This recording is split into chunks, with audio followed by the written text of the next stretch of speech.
এই আমের আচারটার নাম হচ্ছে ঝিরি আমের আচার। এই আচারের জন্য লাগবে কয়েক কোয়া রসুন, কাঁচা লঙ্কা দেবো, একটুখানি চিড়ে দেবো বা গোটা দেবো, হ্যাঁ। আর দেবো হলো হলুদ, তো দিতেই হবে, আর লঙ্কার গুঁড়োও দিতে হবে। আর এই যে সর্ষেটা রেখেছি, সর্ষেটা গুঁড়ো করে দিয়ে দেবো। এই কাপের 1 কাপ তেল আমি কড়াইতে ঢেলে দিলাম, হ্যাঁ। এই দেখুন, তেলের যে একটা গ্যাজলা মতন ভাব, সেটা দূর হয়ে গেল। দেখুন, শুকনো লঙ্কা একটা, আর হলো 5 ফোড়ন, 5 ফোড়ন, তার সঙ্গে হিং আছে। এটা একটুখানি ভেজে গুঁড়ো গুঁড়ো করে রাখবো। 1 টিস্পুন জোয়ান দিয়ে দিলাম আমি। এটাকে আমি গুঁড়ো করে দিয়ে দেবো। এটা ভাজা হয়ে গেল। এটার মধ্যে আমি নুন দিয়ে দেবো। নুন একটু বেশি দিতে হয় আচারে।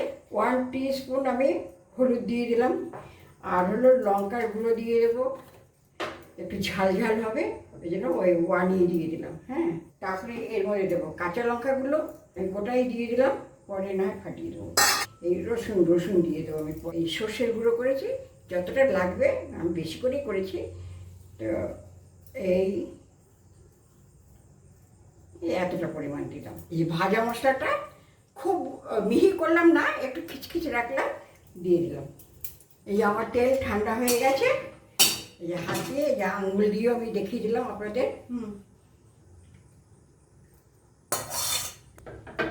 এই দেখুন, সব মশলা একসঙ্গে দিয়ে দিয়েছি। রসুন, কাঁচা লঙ্কা, মশলা গুঁড়ো, সর্ষের গুঁড়ো, হলুদ, সব কিছু আমি একসঙ্গে দিয়ে দিয়েছি।